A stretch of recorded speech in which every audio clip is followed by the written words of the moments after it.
नमस्कार विद्यार्थी मित्रांनो, आज आपण केमिकल थर्मोडायनामिक या चॅप्टरच्या अंतर्गत जे कन्सेप्ट पाहतो, टाइप ऑफ प्रोसेसेस, थर्मोडायनामिकल प्रोसेसेस त्या पाहणं चालू आहेत आपल्या, ज्यामध्ये रिव्हर्सिबल प्रोसेस पाहायचे आपल्याला. तर रिव्हर्सिबल प्रोसेस काय? रिव्हर्सिबल प्रोसेस म्हणजे अशी प्रोसेस जी पुन्हा पुन्हा घडून येते, पुन्हा पुन्हा तिचं त्या प्रोसेसचं ही क्रिया होत राहते. मग रिव्हर्सिबल प्रोसेस एक स्टेप आहे का? नाही, ते नंबर ऑफ स्टेप असणार. ठीक आहे, रिव्हर्सिबल प्रोसेस काय आहे? ते नंबर ऑफ स्टेप राहील, म्हणजे नंबर ऑफ स्टेप त्यामध्ये राहणार. रिव्हर्सिबल प्रोसेस स्लो राहतात, म्हणजेच रिव्हर्सिबल प्रोसेस आहे एवढ्या फास्ट नसतात, कारण कंटिन्यू त्या चालूच असतात. इन्फानाईट नंबर ऑफ स्टेप त्यामध्ये असतात रिव्हर्सिबल प्रोसेसमध्ये, त्यामुळं त्या कंटिन्यू चालूच असतात आणि त्यांची जी स्पीड असते ती स्लो असतात. म्हणजे रिव्हर्सिबल प्रोसेसच्या स्टेप असतात त्या स्लो असतात, इन्फानाईट असतात. ठीक आहे, ड्रायव्हिंग फोर्स आणि अपोजिट फोर्स या दोघांमधला त्यामध्ये तिथे डिफरन्स किंवा त्यामध्ये त्या प्रकार तिथं आपल्याला कंपॅरिझन तिथं करायचं आहे, आणि तोच म्हणजे काय आहे? Reversible process. मग यात केमिकली तो कसा डिफाईन करता येईल? आपण सांगितलं रिव्हर्सिबल प्रोसेस म्हणजे अशा प्रोसेस ज्या पुन्हा पुन्हा घडून येतात. ठीक आहे, रिव्हर्सिबल म्हणजे पुन्हा पुन्हा, जसं सूर्याचं उगवणं आहे ते दररोज उगवत राहतो. ठीक आहे, या क्रिया इन्फानाईट आहेत, म्हणजे किती वेळेस अशा चालूच राहणार आहे क्रिया, स्टॉप होणार नाही. तशाच प्रकारचं हे रिव्हर्सिबल प्रोसेस आहेत. मग रिव्हर्सिबल प्रोसेसची व्याख्या कशा प्रकारची आहे? तर इथं व्याख्या लिहिली, the driving force is only infinitely greater than the opposite force. Driving force काय राहतो? तो अपोजिट फोर्सपेक्षा काय असतो? ग्रेटर राहतो infinitely, and which can be reverse by slightly increase in the opposite force. पुन्हा ते रिव्हर्स केला जातो. रिव्हर्स कशामुळे होतो? अपोजिट फोर्स काय केलं करतो आपण? इन्क्रीज करतो. ठीक आहे, is called reversible process. Reversible प्रोसेसमध्ये काय होते? ड्रायव्हिंग फोर्स आणि अपोजिट फोर्स यामधलं तो ताळमेळ आहे. म्हणजे ड्रायव्हिंग फोर्स इन्क्रीज केला की अपोजिट फोर्सकडे ती क्रिया अपोजिट फोर्स इन्क्रीज झाला, ड्रायव्हिंग फोर्स तिकडे जाणार, आणि ड्रायव्हिंग फोर्स पुन्हा रिव्हर्स अपोजिट फोर्सकडे जाणार. म्हणजे ड्रायव्हिंग फोर्स, अपोजिट फोर्स हे जे दोन कन्सेप्ट आहेत हे रिव्हर्सिबल प्रोसेस कॅरी करतात, म्हणजे रिव्हर्सिबल प्रोसेसची डेफिनेशन सांगतात. ओके, मग फीचर्स काय आहे? फीचर म्हणजे त्यांचे पॉईंट काय आहेत? तर पॉईंट असे आहेत की पहिला part, the driving and opposite force differ by and infinitely amounts. Okay, जे आता सांगितलं. त्यानंतर reversible process proceed infinitely slowly, म्हणजे रिव्हर्सिबल प्रोसेस काय करते? खूप स्लो होते.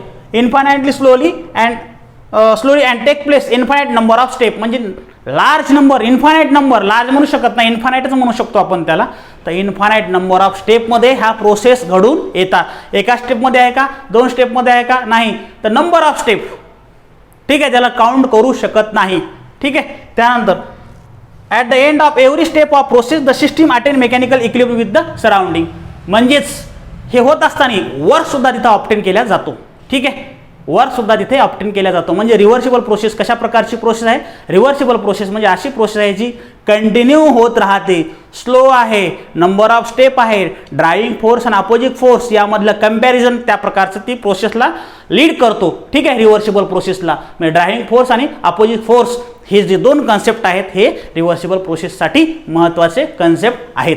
Now next. आता नेक्स्टमध्ये आपल्याला ह्याच्यात पाहायचं आहे की रिव्हर्सिबल प्रोसेस झाली ही. ठीक आहे, रिव्हर्सिबल प्रोसेस आपण तो पार्ट पाहिला. आता आपल्याला समोरचा जो पार्ट पाहायचा आहे तो नेचर ऑफ वर्क पाहायचा.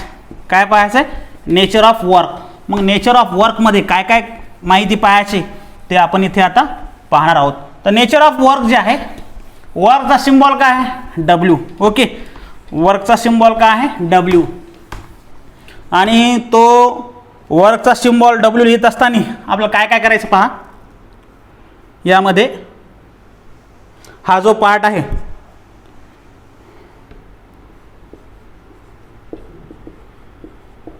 Nature of work, nature of work हे पाहायचं आपल्याला. ठीक आहे, त्या नेचर ऑफ वर्कसाठी आता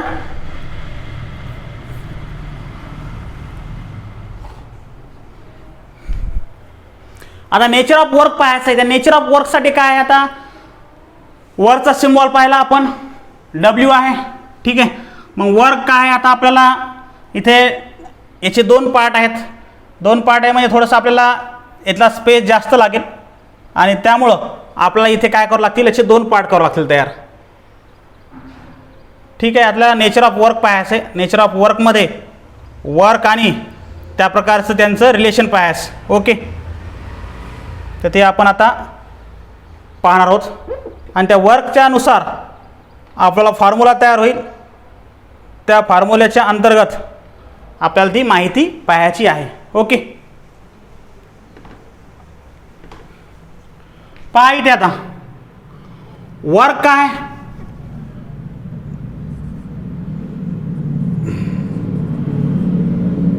अकॉर्डिंग टू फॉर्म्युला वर्क आहे W इजिकल टू वर्क जो आहे तो आहे F इंटू डी. वर्क आहे फोर्स इंटू डिस्टन्स. वर्क आहे फोर्स इंटू डिस्टन्स असं आपण इथे लिहिलं आहे, फोर्स इंटू डिस्टन्स. ठीक आहे, W इजिकल टू F इंटू डी. मग आता समोर आपल्याला काय करायचं, आता वर्क इजिकल टू फोर्स इंटू डिस्टन्स म्हणजेच work is product of, work is product of force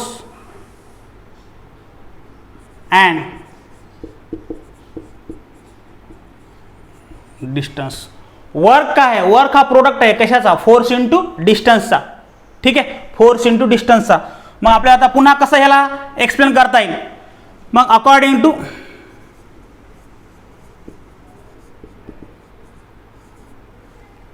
ठीक आहे, according to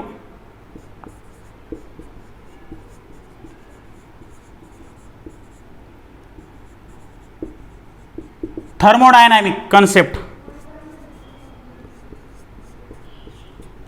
according to thermodynamic concept. Thermodynamic कन्सेप्टनुसार काय करता येईल आपल्याला आता,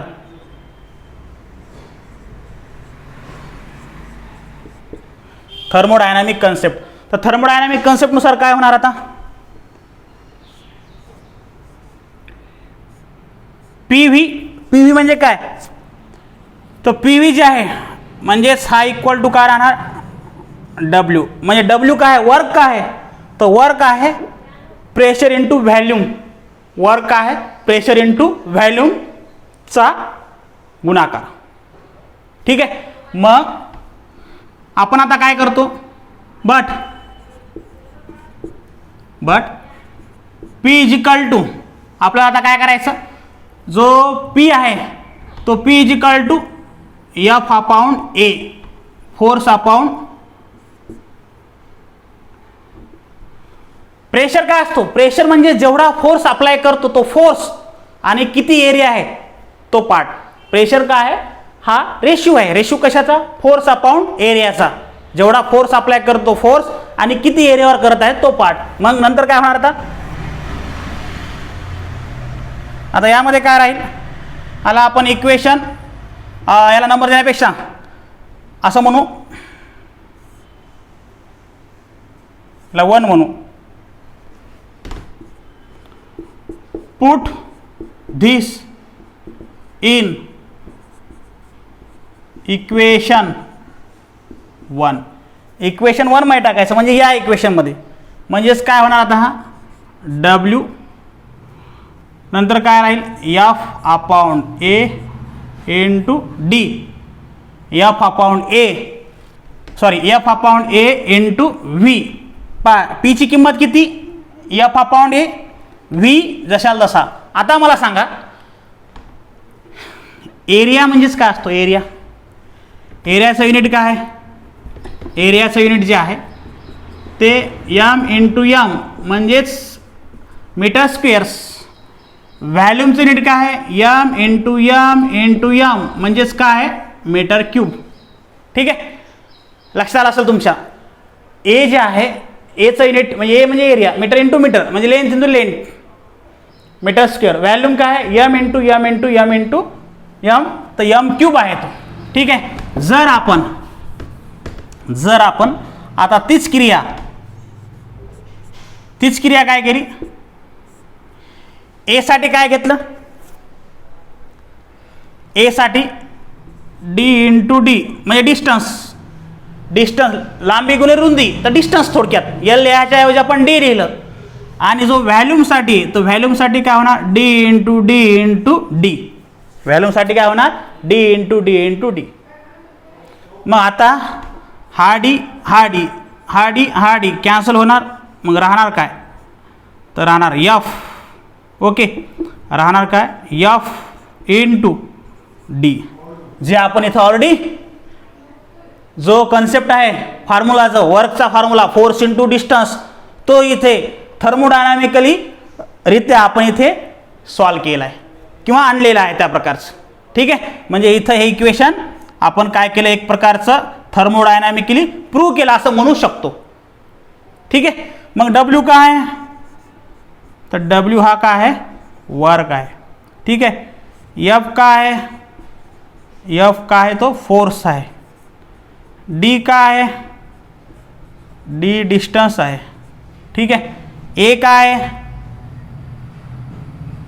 ए एरिया आहे. ठीक आहे, व्ही काय आहे, व्ही व्हॅल्यूम आहे. पुन्हा एखादा कन्सेप्ट आहे का इथं जो राहिला लिहायचा, तर पूर्ण कन्सेप्ट झाले त्या प्रकारचं. तर पहिला इक्वेशन आणि शेवटचं इक्वेशन सारखं आलं. पहिला फॉर्म्युलानुसार आहेस, परंतु आपण थर्मोडायनामिकल नुसार जर पाहिलं तर नेचर ऑफ वर्कचा फॉर्म्युला काय, W is equal to F into D. Okay, W is equal to force into distance. Now next term. तर नेक्स्ट टर्म जो आहे किंवा नेक्स्ट कन्सेप्ट आहे तो पाहायचा आपल्याला. तो नेक्स्ट कन्सेप्टसुद्धा आपल्याला या थर्मोडायनामिकच्या अंतर्गत तो सॉल्व करायचा, तो पाहायचा आहे. ठीक आहे, आणि त्याप्रमाणे त्यांची ती माहिती आपल्याला लिहायची. ओके, तर नेक्स्ट टर्म जे आहे किंवा नेक्स्ट कन्सेप्ट जो आहे तो आहे कन्व्हेन्शन ऑफ, काय आहे, कन्व्हेन्शन ऑफ. तर काय कन्व्हेन्शन, साइन कन्व्हेन्शन्स. काय हा, sign conventions, sign convention of W and Q. काय पाहायचं आपल्याला, sign convention of W and Q. W आणि क्यूचा साइन कन्व्हेन्शन पाहायचं. ओके, मग डब्ल्यू काय, डब्ल्यू वर्क आहे.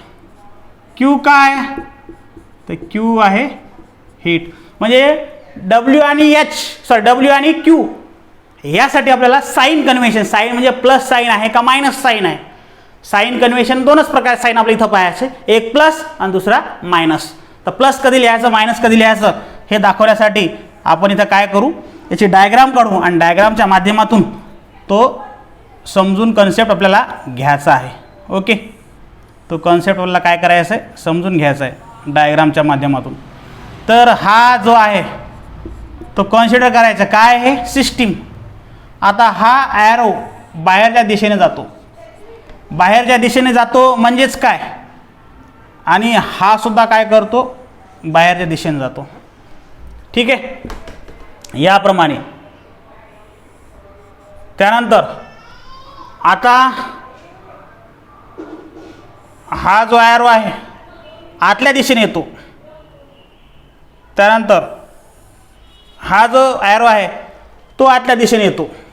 ठीक आहे, म्हणजे दोन ॲरो सिस्टीमकडून बाहेर जात आहे, एक ॲरो सिस्टीमकडे येत आहे.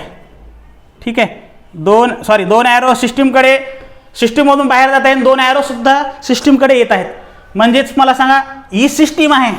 आपण पाहिलं थर्मोडायनामिकमध्ये सिस्टीम आणि सराउंडिंगला खूप महत्त्व आहे.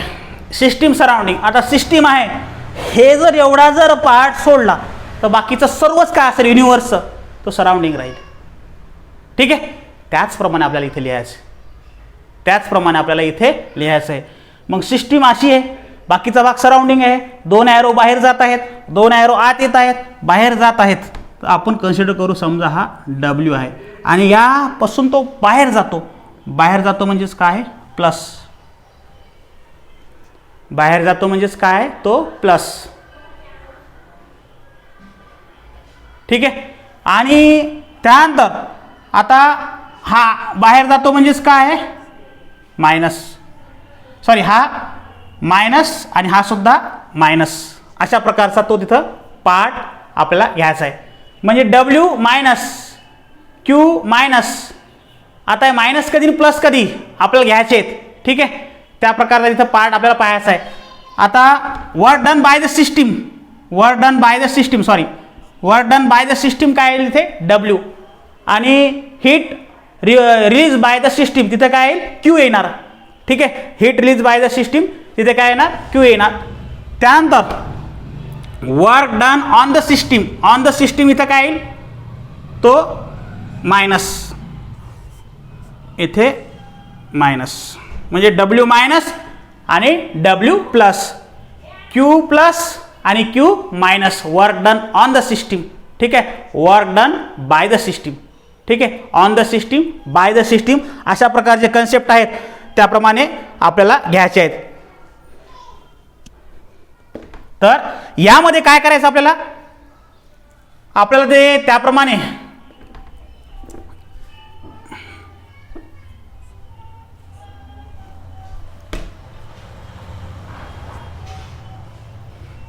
इथे काय राहील वर्क डन बाय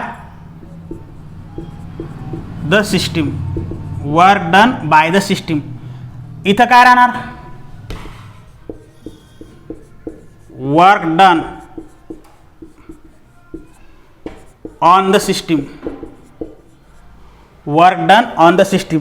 त्यानंतर हीट ऑब्झर्व्ड बाय द सिस्टीम. इथे काय आहे heat release by the system. इथं काय आहे heat release by the system. ठीक आहे, आता या प्रकारचा जो कॉन्सेप्ट आहे इथे आपल्याला गोष्टी लक्षात घ्या. सिस्टीम आहे, हा सराउंडिंग आहे, हा सराउंडिंग आहे, वरचा सराउंडिंग आहे, खालचा सराउंडिंग आहे. आता इथं थोडंसं कन्फ्युजन लक्षात घ्या, कन्फ्यूज होता कामा नये. इथं काय सिस्टीम आहे, सिस्टीम आहे तर सिस्टीम जर स्वतः वर्क केलं कशावर सराउंडिंगवर, हा कन्सेप्ट लक्षात घ्या. हा एक्सप्लेन करताना सुद्धा आपण एक्सप्लेन दोन प्रकारे करू शकतो, मग त्यामुळे कन्फ्युजन वाढू शकते. तर आपण वन वे जाणार आहोत व एकाच पद्धतीने तुला आपण काय करणार आहोत लिहिण्याचा प्रयत्न करणार आहोत, सांगण्याचा प्रयत्न करणार. सॉरी, वर्क जर सिस्टीमने केलं तर मायनसच काय घ्यायचं, मायनस काय घ्यायचं, कारण वर्क जर सिस्टीमने केलं तर त्यांचा इंटरनल वर्क जे आहे सिस्टीमची कॅपॅसिटी थोडीशी लूज होणारच आहे सराउंडिंगमध्ये, म्हणून मायनस. हीट जर रिलीज केली कोणी सिस्टीमनी रिलीज केली म्हणजे काय हीट देत आहे कोणाला, इकडे इकडे ॲरो कोणीकडे जात आहे तो सराउंडिंगकडे जात आहे. ॲरो ॲरो इकडे जाते म्हणजेच कोणीकडे जात आहे सराउंडिंगकडे जात आहे. आपण इथं पण लिहू शकतो, सिस्टीमला जर सोडलं तर आपण कुठेही लिहू शकतो, फक्त आपल्याला ही रेष आपण ॲरो थोडासा लॉंग दाखवला ते आपल्याला वरचं वाक्य लिहिण्यासाठी.